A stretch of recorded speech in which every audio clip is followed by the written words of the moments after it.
विठ्ठल फाउंडेशनचा मृदगंध पुरस्कार आपल्याला मिळाला. खरं म्हणजे आपण गिरण गावातले आहोत सगळे, मी पण गिरण गावातला आहे, लालबाग परळ काळा चौकी, आणि तिथून हा सुरुवात आपल्या दोघांचाही आहे. आणि आपल्या अनेक सिरियल्स, मालिका, आता बाई पण भारी ग देवा, हे सगळ्या पाहताना तो त्या आठवणी पण ताज्या झाल्या. तर या पुरस्काराबद्दल काय आपल्याला विशेष वाटतं? नाही, खूपच मस्त वाटतं आहे. एकतर असे पुरस्कार तुम्हाला मिळणं ही तुमच्यासाठी खूप भाग्याची गोष्ट असते, की अशा पुरस्कारासाठी आपलं नाव कोणीतरी सजेस्ट करणं आणि तो पुरस्कार आपल्याला मिळणं, आणि तेही एक माणूस म्हणून, कलाकार म्हणून तर ते खूप वरच्या उंचीचे तर होतेच, पण एक माणूस म्हणून, एक व्यक्ती म्हणून त्यांची उंची इतकी वरची आहे की अशा व्यक्तीचा पुरस्कार आपल्याला मिळणं यासारखं दुसरं भाग्य नाही. त्यामुळे मी स्वतःला खूप भाग्यवान समजते. गिरण गावातून सुरू झालेली ही शाहिरी परंपरा ही आजपर्यंत आपण सगळ्यांनी जपली आहे, आणि ती अशीच पुढे जपत राहू याची खात्री देते. नक्कीच ताई, खूप खूप तुमच्या दोघांचं अभिनंदन, आदेश भाऊजी आणि तुमचं पण. आणि ऑर्केस्ट्रा, लघुपट, माहितीपट या क्षेत्रातील पुरून उरलेला पुरुषोत्तम.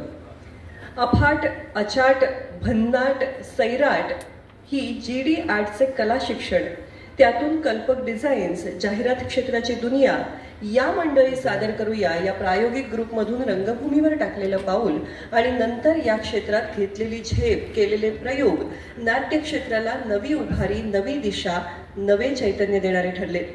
टूरटूर या नाटकाने तर मराठी नाट्यसृष्टीत आमूलाग्र बदल घडवला. व्यावसायिक रंगभूमीवरील ही टूरटूर 7 समुद्रापार गेली, तर हमाल ते धमाल या चित्रपटानं रौप्य महोत्सवी प्रतिसाद मिळवला. पर्याय काय, डेंजर वारा सुटलाय, जाऊबाई जोरात, मुंबई मुंबई, प्रिय सखी प्रिया सखी, श्यामची मम्मी या नाटकांच्या नावावर जरी नजर फिरवली तरी तो सुवर्णकाळ झरकन सामोरा येतो. भस्म या नाट्यातील संवेदनशीलता म्हणजे पुरुसरांच्या दिग्दर्शनाचं सर्वोत्तम उदाहरण. विषयानुरूप विचार, विचारानुरूप प्रसंग, नाट्य रसिकांना काय, कसं आणि कधी सांगायचं यात त्यांची हातोटीच. संवाद, नेपथ्य, तंत्रज्ञान याची खोलवर जाणीव, सातत्यपूर्ण अभ्यास आणि चिंतनाने या माध्यमावर आलेली पकड ही पुरुषोत्तम बेर्डे या झंझावाताची ओळख. तावीज या माहितीपटाला मिळालेला राष्ट्रीय पुरस्कार असो, भस्म, हमाल दे धमाल या चित्रपटांना मिळालेले राज्य पुरस्कार असो, पुरुषोत्तम बेर्डे यांचं अवघं काम पुरस्कारांच्या कक्षेत मोजता येणं हे शक्यच नाही. पण एका भव्य स्वप्नाला त्यांनी या कलात्मक सत्यात उतरवले. अशक्य ते शक्य करणारे, सामाजिक बदलांना संवेदनाने टिपणारे, निरीक्षण, विनोदबुद्धी, भाषेचा आवाका आणि दिग्दर्शक म्हणून अनेक बाजूंचा अभ्यास आणि खास स्वतःचा असा पुरुषोत्तम बेर्डे टच. याच पुरुषोत्तमाला यावर्षीचा लोकशाहीर विठ्ठल फाउंडेशनचा 2024 सालाचा हा मृदगंध जीवन गौरव पुरस्कार आदरपूर्वक सन्मानाने आणि अभिमानाने अनेक शुभेच्छांसह प्रदान करतो आहोत.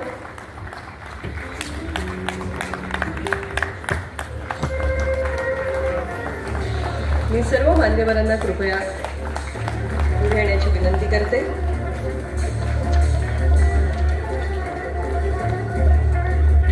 आणि रोहिणीताईंना विनंती करते की आपण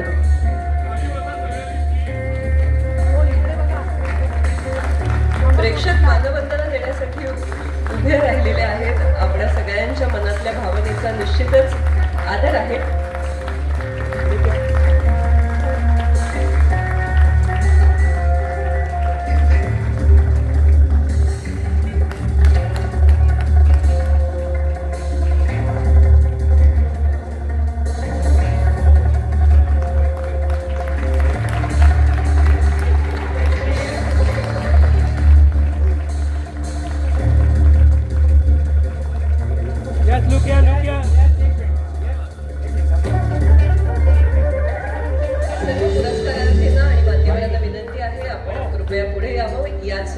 निमित्ताने आपल्याला समूह छायाचित्र सुद्धा घेता येईल. ते समोर बघा.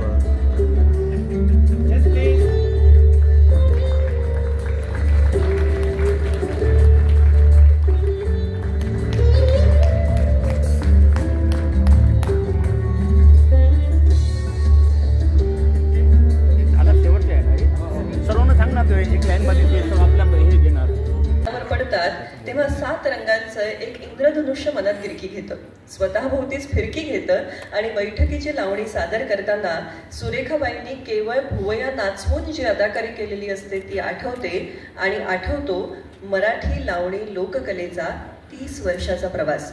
वडील कोंडीबा टाकळीकर आणि आई यांच्या नृत्य, लावणी, फड या वातावरणात पायात चाळ बांधून सुरेखाताईंनी तमाशा ही लोककला जीवनध्येय म्हणून स्वीकारली.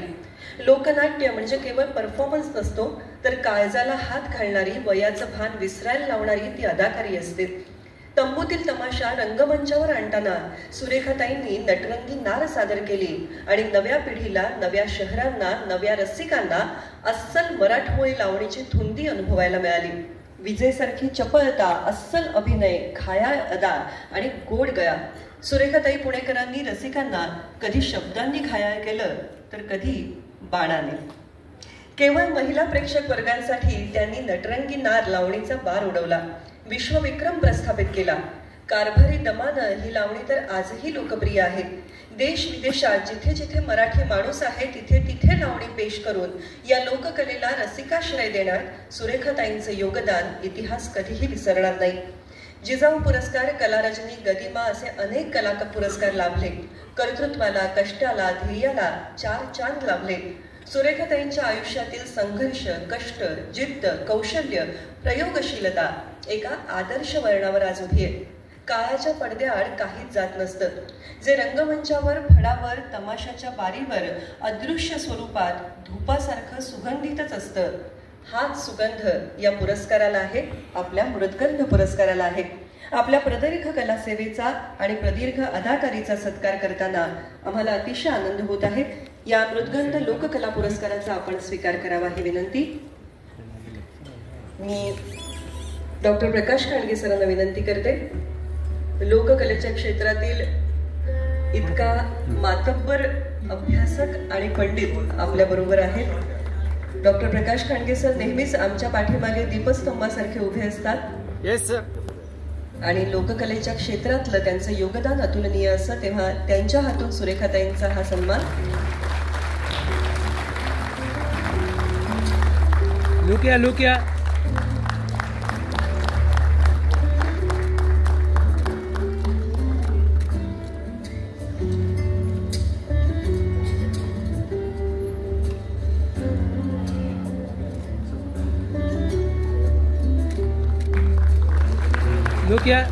Yes, Lukia.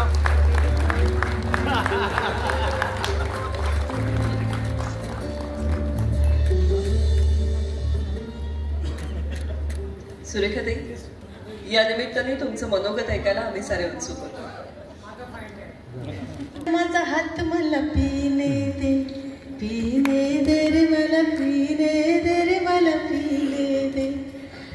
असे हसले की त्यांचं एक एवढं वय जरी झालं होतं तरी ते एवढ्या वयापर्यंत सुद्धा ते त्यांची कला आणि ते तरुण तडफदार लोककलावंत होते.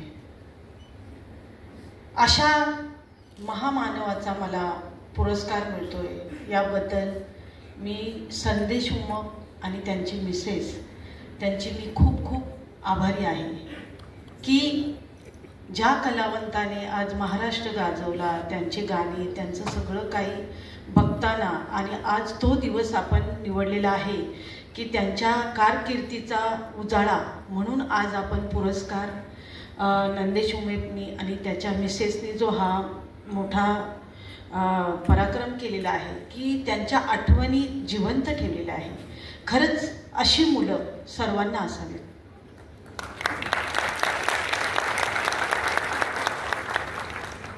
तर मला सुद्धा माझ्या वडिलांच्या एका गाण्याची आठवण येते. त्यातला एकच मुखडा मी गाते.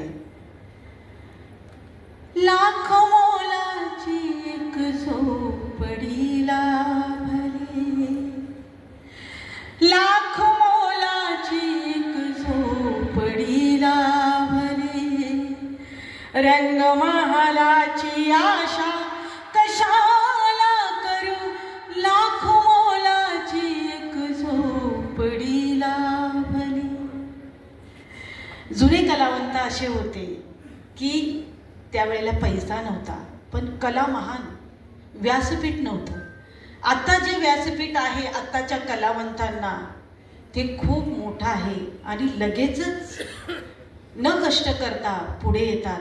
असं व्यासपीठ जर पूर्वी असतं तर अजूनही याच्यापेक्षा जास्त त्यांना प्रसिद्धी मिळाली असती आणि पैसाही कमी होता. तेव्हा मला आज या ठिकाणी माझा सत्कार केला, मला पुरस्कार दिला विठ्ठल उमप यांच्या नावाने. संदेश उमप आणि त्याचे मिसेस, मी त्यांची खूप खूप आभारी. नंदेश उमप, सॉरी नंदेश उमप. आणि हे दोघंही भाऊ सतत आमच्या तोंडात असतात. सर एक सारखा फोन होता आमचा, त्याच्यामुळे तोंडात त्यांचं नावच बसलेलं आहे, नंदेश आणि संदेश. तर अशा प्रकारे हा सत्कार सोहळा खूप छान केलेला आहे, मला खूप आवडलं. आणि मला तुमच्यासाठी एक लावणी म्हणावीशी वाटते. कोणची गाऊ? यारावजी हा. आणि या ठिकाणी ज्यांनी मला 1998ला आमंत्रण दिलं आणि मला या प्रकाश ज्योतात आणलं ते लोकमतचे पत्रकार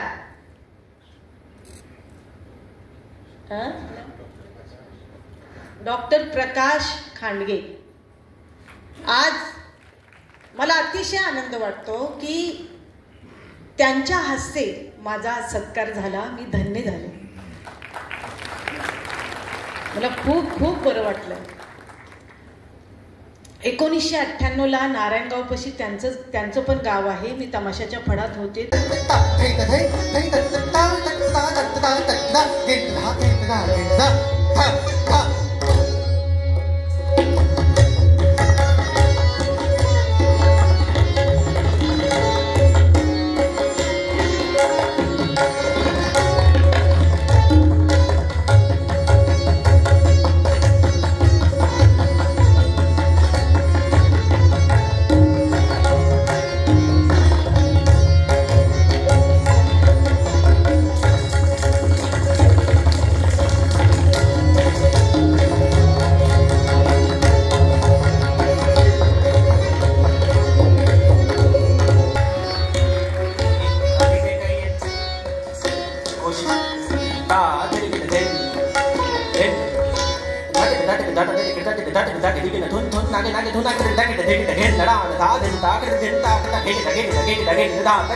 क्षणोक्षण कळता तुला मी संपतो